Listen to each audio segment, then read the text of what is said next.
we're going to pay you because we're going to win a championship. So if you buy into that, which I think most of those guys have down there, or it appears that they have, then and maybe this is a personal take of mine, I wouldn't care about having to put up numbers because I only wanted to win a championship. Like I don't, as long as you pay me fairly, and we have a chance to win and have a parade and have a ring, that was my motivation. Now everybody has different motivations. There you go. Some of it is Canton, and I want to wear the jacket. Some of them is Super Bowls, and I want the rings. Some of them is numbers. I want to put my numbers up. Some just want to win. And those are the guys, that's the guys I gravitate towards.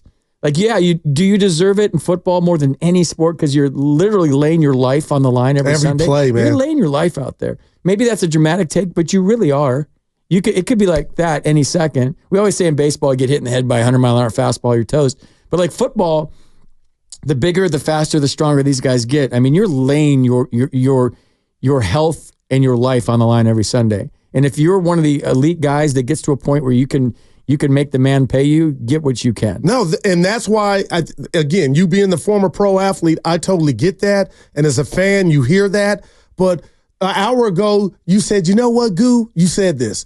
You said the wide receiver position's a diva position. They are. And there's I agree wholeheartedly, but what's behind that definition of diva? Throw me the damn Keyshawn Johnson, first round. Throw me the damn ball, right? That's the only prima donna label we put on a diva, whatever you want to use. The only reason we apply that to receiver is because, am I wrong? I'm asking, is because they want the ball. And if they don't get it, it ain't about, we got the first down. It's also about, I want to shine. Yeah, I want to be great. Hell, in high school, I used to split out wide right, and I would just look at him. I'd be like, audible, damn it, because I got this guy. I would like start coughing real loud. I won the football. I tell my coach all the time. I was a diva. So you wouldn't go full diva is saying stuff in the huddle on the sideline. Yeah. And I ain't saying there's nothing wrong with that. We've seen it. Terrell, the greats. If I'm Brandon Aiyuk, I'm pissed about the Super Bowl.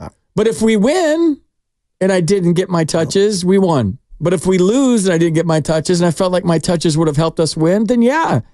And what about when I go to the ATM? I think they get paid every 2 weeks. I don't know when, but the baseball equivalent is like if you go to take a picture out and he's like, I'm good, here's the ball. I don't ever want any of my pitchers to feel like they're ready to come out of a game. I don't want any one of my players ever to be okay with getting pinch hit for. Yeah, it's fine. No. And I have no problem with Brandon Aiyuk saying I should have been more part of the game plan in the Super Bowl. I didn't know. I bet you Kyle doesn't either. Maybe just the way the rhythm of the plays went and the defensive sets and what they were taking away and what they were given. Or maybe you just get so caught up in it that things are going super fast and you forget about a guy like that. I don't know if you forget about a guy like Brandon Aiyuk, but I'm with you, Goo. I think he has a chance, and I've been telling anybody to listen for 2 years now that he has a chance to not only be one of the best, but the best receiver in football. Wow. And I'm not mad at that. I'm looking at Christian McCaffrey, who got his new contract today. 272 carries, FP, 1,400 yards. Get this, 14 touchdowns, and he had that streak going at 10 or more games. He was getting the end zone, and I do wonder, because I'm not trying to paint the picture of Brandon Aiyuk being jealous or envious, but you do wonder if some of the receivers or the other skill positions. I don't think Kittle's this way. You mentioned Juwan Jennings, and I don't think Debo's this way because, I mean, before McCaffrey, there was Debo left, Debo right, Debo up the middle. It was his offense to the point to where we were like, is this dude tired of the load? Like, are you running him in the ground? And I say that to say, looking at the 14 touchdowns for McCaffrey, could a guy like Brandon Aiyuk be like, you know what? Maybe 4 of those could have went my way. Yeah, it's just a thought I have. And I say all that to say week 1, the 49ers are going to take on who do they have week 1? I'm asking you, do you think Brandon Aiyuk is a San Francisco 49er? Yeah. Okay. So nothing to you're going to be consistent. So worried about nothing. Be worried when you're supposed to be worried. Be worried when he's not in day 1 of camp. Be worried when he's not playing in week 1. Well, this is mini camp. Who cares? It's mandatory. Yeah, but they 7 weeks off after this. The season isn't even close. So you're doing the Jordan rules. Basically, you're applying that to Brandon Aiyuk. He's getting fined. His teammates are there. He's not there. He's mad about his contract, or he's negotiating a contract. So on a Monday, you talk about brotherhood. You talk about companionship. And then on Tuesday, FP, you're handing out passes because it's nothing to see here, even though he's being fined. He's not showing up because of money. He's losing money because he's not here, but you deem minicamp nothing. It's bigger than it's not just training camp, FP. He's telling you he's not happy. Say the number right now. Call the show right now if you give a rat's ass about OTAs. Like, if you care as a fan, I'm as big a Niner fan as out there. I give 0 Fs about OTAs. And I don't think you're by yourself. And I give only a couple of them about training camp. And I give maybe 2 about preseason games. Like, the first game of the year is all I care about as a Niners fan. Like, I'll watch. I know there's a football rules the roost now, and everyone's down at Santa Clara. My son's told me, you got to go down there, Dad. It's a scene. They play music. They have a great time. It's like a party down there. You got to go. I love the 49ers as much as everybody listening right now. I don't care about OTAs. I don't. They're going home for 7 weeks, Goo. 7 weeks before they come back. I'll care a little bit about training camp if he's not there based on the Nick Bosa thing last year. And you don't That's want what I was just about to fire back at you. Play catch up. Yeah, and the Blake Snell. I'd start to care about football 1,000,000% on week 1 because it counts. I don't even care about spring training with the Giants. I probably shouldn't say that publicly. I don't. I go down there. It's nice. It's baseball season again. The sound, Scottsdale. Like, Scottsdale's fun. And then you're broadcasting some games, you get in the flow. But like, what hat is that you're wearing right? Well, I know what hat you're really wearing, but what hat is that? Is that the fan hat? Fan hat. Because you we just talked about ad nauseum why Blake Snell was going uphill because he missed what you just talked about is nothing. Brandon Aiyuk hasn't missed anything yet. This is nothing. All right. This is just an introductory. He's getting fined. You're right. Now, if it was nothing to the organization, there would be no fine, right? Meet me halfway on that. Yes. Okay. No, I'll meet you all the way. And to get out there with your brothers and build that continuity or just be out there, to me, that's something, FP. This is a nothing burger until it becomes a not a nothing burger. Right now, I think. All right. If he's missing camp, like real camp, this is fake camp. I don't. Why do they even have OTAs? Explain it to me. Just like to get everybody in the room to say this is what we're doing this year. To build the brotherhood, too. To build the brotherhood. This is what we're going to implement this year. Here's the new guy. How does he look? How does he look? This is how we do it as the Niners. This is how we roll. Yeah. Because if it were to get in shape and to gear up for the season, there wouldn't be a 2-month layoff before camp. It makes no sense to me. No, and maybe the Players Association with the extended weeks, and you're playing 18 weeks now, and OTAs into camp is too much for these guys. Okay, I get that. And you're getting some work in here, then you're off, and it's the preservation thing for your health. Right. Okay, but I'm not. What's the date today? Let's throw it to the June 4th. Yeah, let's throw it to the fans. Super Bowl in February. Big deal. Brandon Aiyuk is not at minicamp. Yes. 888-957-9570. And we want to hear from you because to me, this is what FP. Let me just tell you why I think it's not a 5-alarm fire. I hope I'm not coming across that way. But a month ago, guess what Steiny and I were talking about? 2 weeks ago, guess what Steiny, Evans, Spadoni, and I were talking about? Brandon Aiyuk and the possibilities. Guess what? Now you got something tangible to say he didn't show up to. Back when we were talking, we were speculating because you were right. He hadn't missed anything mandatory. Now we're on the freeway driving in that Porsche, and the first exit is minicamp. Mandatory will fine you if you're not there.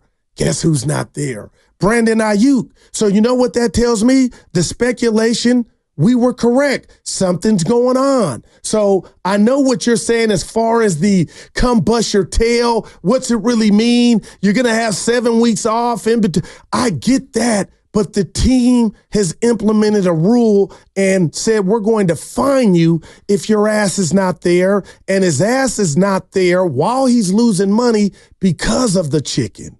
To me, this has the ingredients to fester. Right now, it's a little blackhead. Then it turns into a pimple. Then it turns into a boil. And you got to go to Kaiser and get that thing cut or popped. Oh, that's gross. Not that I know about it, but that's you know. Worst analogy ever. And I can't, that was gross. But I can't believe you're just like, it's nothing.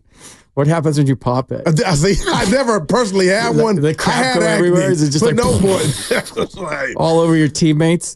I couldn't be a doctor. I couldn't. All the stuff that they see. That show Dr. Pimple Popper I won't watch that. They have the commercial for it and I turn away. Why would you Even bring your that analogy right now just made my stomach turn. That was a bad, I know what you're, that was a good analogy, but it was gross. But where are we at? We're at the blackhead stage for Brandon Aiyuk where he's being fined. I'm going to stick by my guns and say it's something. It's a huge zit on his back. Yeah, it's something. It's a big zit right on his back. Well, $104,000. I mean, he's not getting, McCaffrey money or Barry Bonds money or Nick Bosa money. Dude. $104,000 over the next 3 days. And we'll see, Maybe donate it to a charity for fill-in radio hosts. All right, look at you. So nothing to see here from FP Santangelo. I differ. Where are you at again? FPN for Steiny, Daryl the Guru Johnson holding it down until 2 p.m. And the news of the day is per Pro Football Talk.